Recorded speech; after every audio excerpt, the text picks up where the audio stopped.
Alright, this is going to be a lesson video for Eberthal, in the style of Jimmy Page, of course. Alright, I'm going to try and explain what I'm doing as I do it, of course, with a close-up view of the fretboard, so that you can see like what's going on, you know.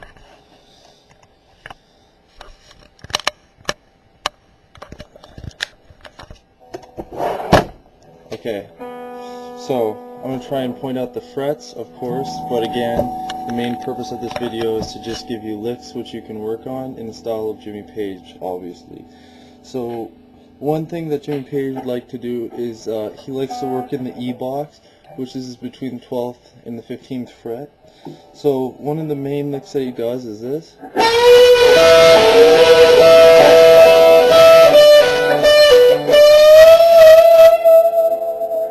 So what you're basically doing is you're bending up on the G string, and then you're plucking the B and the E string at the 12th fret, and then you bend up on the B string, 15th fret. And if you, like, let's say you want to add a little cool effect to it, you can also fret the 12th fret on the E string, and also bend up on the 15th on the B, so you get this cool full effect. So you could go something, you can also do a full pick on the bottom 3 strings, you know, to give it some more balls, you know, so.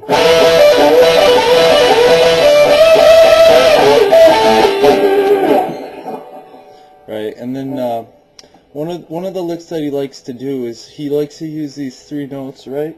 And it's all about the bending, you know, and the inflection, so.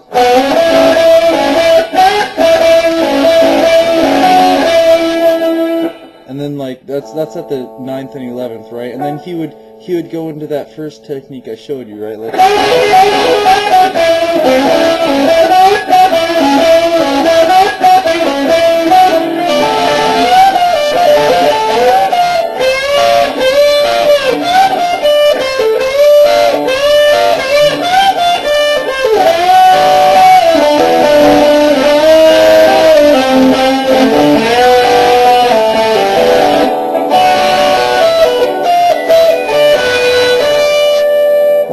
that's just something else that he does, right? I don't think you could see it.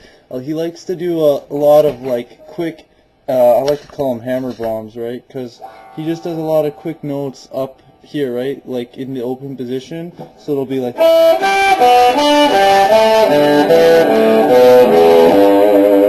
right? So he'll like to throw in a couple of these.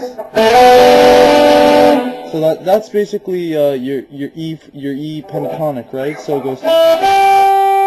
Let me see if I can get a better view of this.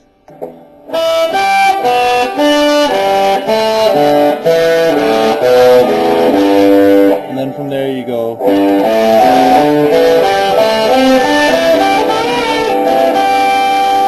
Right?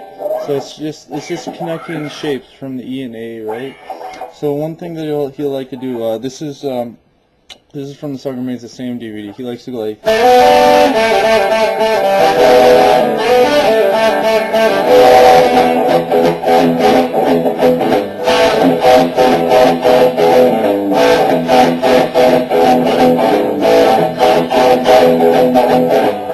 you know, that's just like a blues shuffle kind of thing, right? In the key of E towards our E, G, and A, and then from there he goes into something like this. This is again in the 12th to 15th box, right? So he does a lot of things in here. So it'll be like this.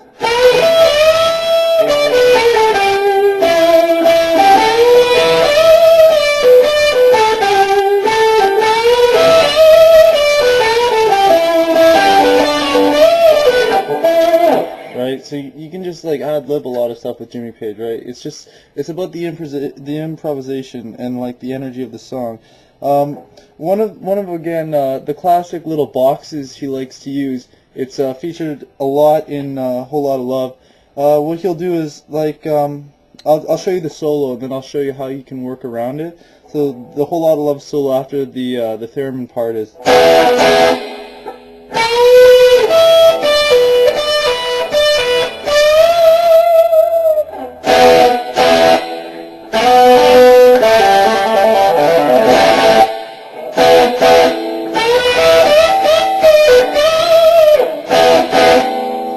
goes up here. This is between the 17th and the 20th fret. This is basically an octave A blues.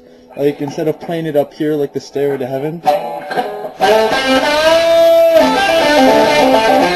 it's basically up here, right?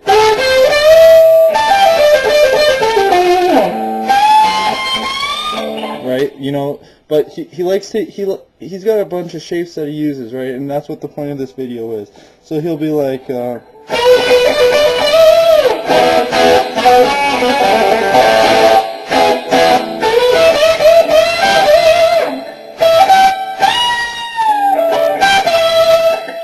right, it's all about the bends, right, you gotta get them precise. So, I don't know if you can see my picking hand, so...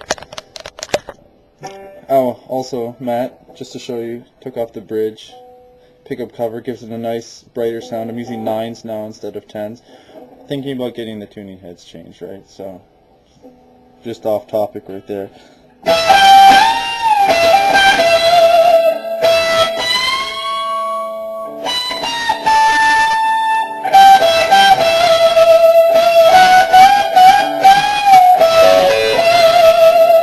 Right, so what he likes to do is a bunch of like, he likes it like for 10 Years Gone.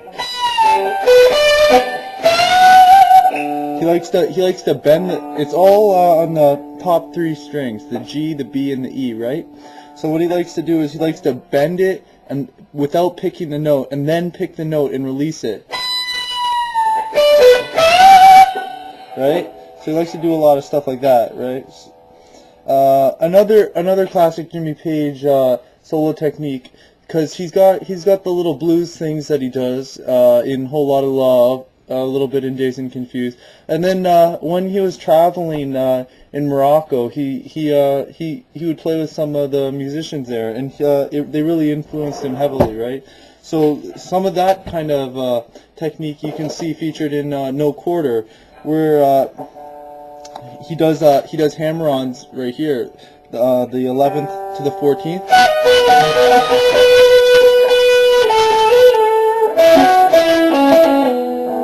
Right? So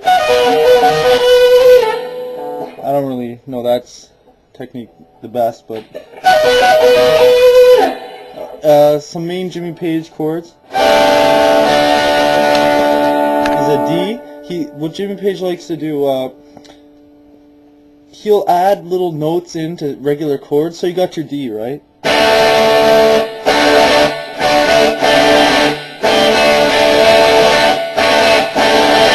So that song remains the same. So what he does is he takes a D chord and he adds the pinky on the 3rd fret, the G note on the E string, right? So and then he just strums it back and forth, right?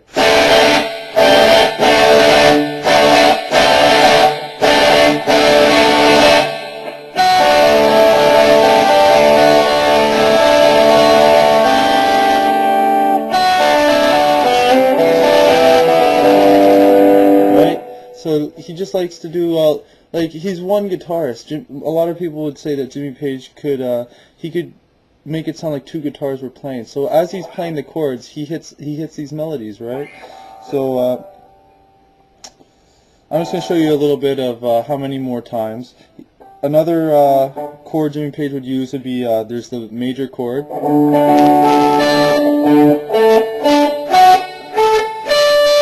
The 7th, and then this chord, I don't know what it's called.